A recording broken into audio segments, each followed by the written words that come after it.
আকাল মাছের মতো হ, পাঁকের মধ্যে থাকলেও নিজের গায়ে পাঁক কখনো মাখে না। পদ্ম ফুলের মতো হ, পাঁকে জন্ম হয়েও নিজের গায়ে পদ্ম ফুল কখনো পাঁক মাখে না।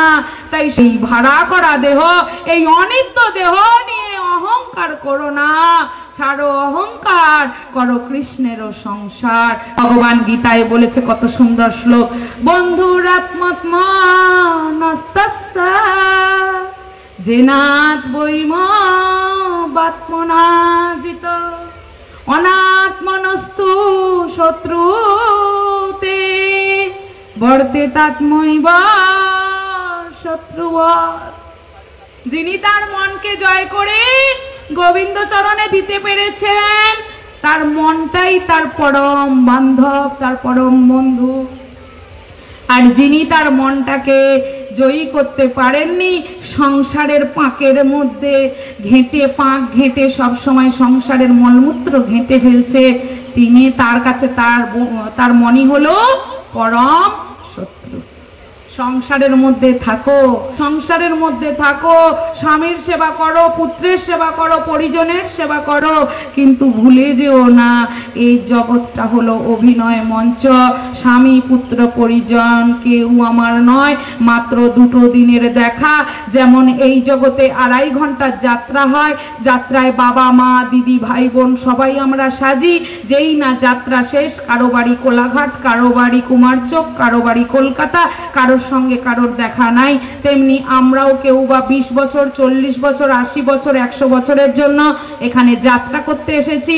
কেউ বা স্বামী সেজেছি, কেউ বা পুত্র, কেউ বা কন্যা, সবাই সেজেছি। যেই না যাত্রা শেষ, যেই না মালিকের ডাক আসবে, যতই পুত্র ডাক্তার, ইংল্যান্ড ফেরত, লন্ডন ফেরত ডাক্তার হোক না কেন, আইসিইউতেও তোমাকে বন্দি করে রাখতে পারবে না। ডাক আসা মানেই তোমাকে চলে যেতে হবে। এটা এমন একটা ভাড়া করা দেহ, এই জগতে যদি কারোর কাছ থেকে 2-5 হাজার টাকা ধার নাও, তোমার অসুবিধে আছে বলে একটা রাত অন্তত তার কাছ থেকে সময় নিতে পারো। কিন্তু এটা এমন একটা ভাড়া করা দেহ, ডাক আসা মাত্রই কোনো কাজ আর হবে না, সঙ্গে সঙ্গেই চলে যেতে হবে। তাই কৃষ্ণের সংসারে থাকো, কৃষ্ণ সেবা করো, আর সংসারের প্রতি, সকলের প্রতি দায়িত্ব কর্তব্য করো। আমাদের কেমন চিন্তা ভাবনা মা? আমাদের পুত্রটাই পুত্র, আমাদের স্বামীটাই স্বামী, আর জগতের সবাই আসামি, তাই তো? হ্যাঁ না? এবার বলি কেমন? আমার ছেলের হাত কাটলে আমি ছুটে যাই ডাক্তারখানায়, আর হাত থেকে জ্যান্ত মাছটা যখন আমি কাটি, তার শরীর থেকে গল গল করে রক্ত বেরোয়, তখন আমাদের এই হৃদয়ে ব্যথা হয় না? তাহলে আর জগৎ আসামি না? আসামি বলেই তো আমাদের মনে কষ্ট হয় না। যদি জগৎময় কৃষ্ণ দেখতাম তাহলে তো প্রাণে লাগতো যে ও তো কারোর না কারো সন্তান।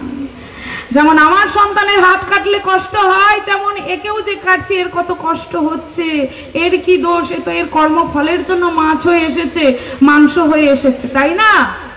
তাহলে জগৎময় কৃষ্ণ যেদিন দেখতে পারবে সেদিন হবে কৃষ্ণ ভজন। আমার কথা নয়, এক্ষুনি তোমরা আমাকে গালমন্দ করবে। স্বামী বিবেকানন্দের কথা, জীবে প্রেম করে যেই জন সেই জন সেবিছে ঈশ্বর। প্রত্যেকটি জীবকে যিনি ভালোবাসতে পারেন, প্রত্যেকটি জীবের মধ্যে যিনি কৃষ্ণ দর্শন করেন, আলাদা করে তার আর কৃষ্ণ সেবা করার প্রয়োজন হয় না।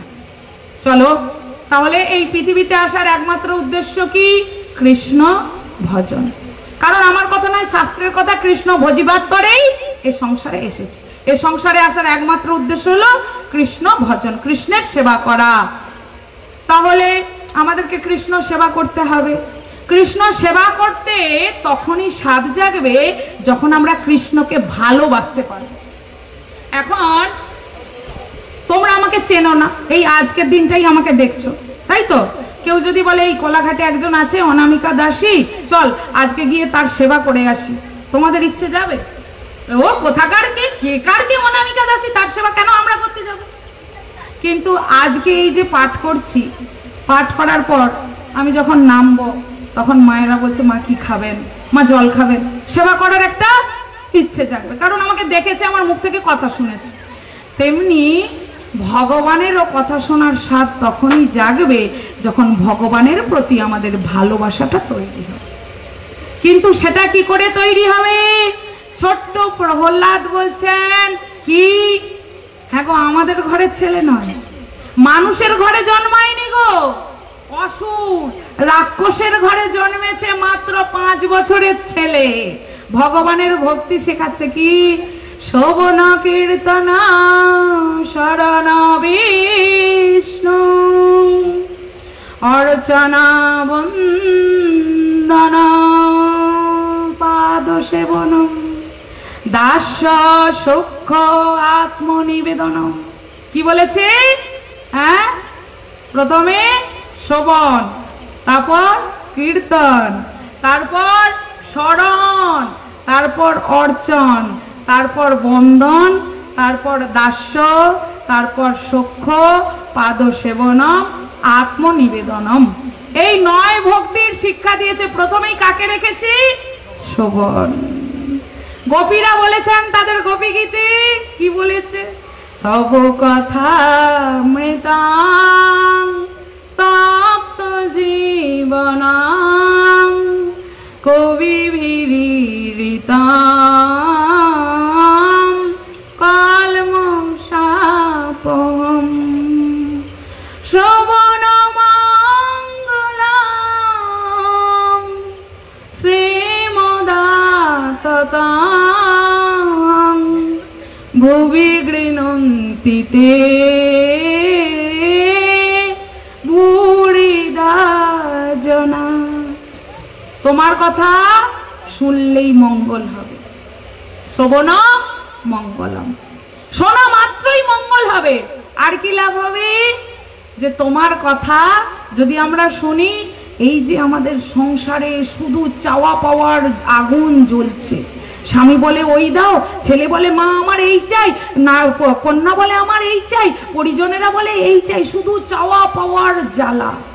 এই যে আগুন জ্বলছে, এই আগুনে তোমার কথা কি করবে? অমৃত হয়ে এসে এই আগুনটা নিভিয়ে তোমার পদে মতি জাগিয়ে দেবে, তোমার কথা শোনার স্বাদ জাগিয়ে দেবে। এই যে আগুন জ্বলছে, ঢেউ, কাম ক্রোধ লোভ মদ মোহ মাৎসর্যের ঢেউ সদা সর্বদাই এখানে তরঙ্গায়িত হচ্ছে। ও মা, যখন জলে ঢেউ থাকে, তুমি যদি গিয়ে দাঁড়াও, তোমার ছবিটা ওই ঢেউয়ের মধ্যে স্পষ্ট দেখতে পাবে? পাবে কি? কিন্তু ওই ঢেউটা যেই না শান্ত হয়ে যাবে, তুমি তোমার প্রতিচ্ছবিটা দেখতে পাবে। তাই যতক্ষণ এখানে এই যে 6 রিপুর ঢেউ আছে, ততক্ষণ তুমি তাকে দেখতে পাবে না। যেই না ভগবানের কথা শ্রবণ করলে, যেই না হরিনাম গাইতে আরম্ভ করলে, সঙ্গে সঙ্গে ওই ঢেউগুলো শান্ত হয়ে যাবে, এই মনটা নির্মল হবে। আর যেই না নির্মল হলো, নির্মল হৃদয়ে আমার প্রাণ গোবিন্দ সতত নৃত্য করতে আরম্ভ করবে। নিতাই গৌর প্রেমানন্দে। এবারে লীলায় যাব। শ্রবণ মঙ্গলম, শ্রবণ করতে হবে। কোন কথা, কোন লীলা শ্রবণ করবেন আপনারা বলুন? জগন্নাথের লীলা, না মহাপ্রভুর কোনো লীলা, না ভাগবতের কোনো লীলা? কোন লীলা শ্রবণ করবেন আপনাদের ইচ্ছে? জগন্নাথের লীলা করব? হ্যাঁ, কি বলছে? আচ্ছা, জগন্নাথের জন্য এসছো? ও মা, জগন্নাথ কৃষ্ণ নারায়ণ আলাদা? হ্যাঁ, কি গো বলছে? জগন্নাথের জন্যই এসছি। সত্য যুগে যিনি সত্যনারায়ণ ছিলেন, তেতায় যিনি রাম ছিলেন, দাপরে যিনি কৃষ্ণ ছিলেন, সেই কলিতে তিনি মহাপ্রভু হয়ে এসেছেন। আর সেই মহাপ্রভুই জগন্নাথ রূপে আমাদের এখানেই বিরাজমান আছেন। কেমন? তাই জগন্নাথের মধ্যে, কৃষ্ণের মধ্যে, রামের মধ্যে, নারায়ণের মধ্যে কোনো। এখন কথা হচ্ছে, এই যে আমি তোমাদের কাছে বসে আছি, তোমরা আমাকে পাঠিকা রূপে চেনো, তাই তো? আমার মা আমাকে মেয়ে রূপে চেনে, আমার ছেলে আমাকে মা রূপে জানে, ও আমাকে স্ত্রী রূপে চেনে। তা বলে কি আমি পাল্টে গেলাম? হ্যাঁ, শুধু আমার পরিচয়টা পাল্টে গেছে, তা বলে আমি পাল্টে যাইনি। আমি যা, আমি তাই। তেমনি ভগবান সেই একজনই, শুধু যুগে যুগে যুগে যুগে তার নামগুলো পরিবর্তন হয়েছে। তা বলে ভগবান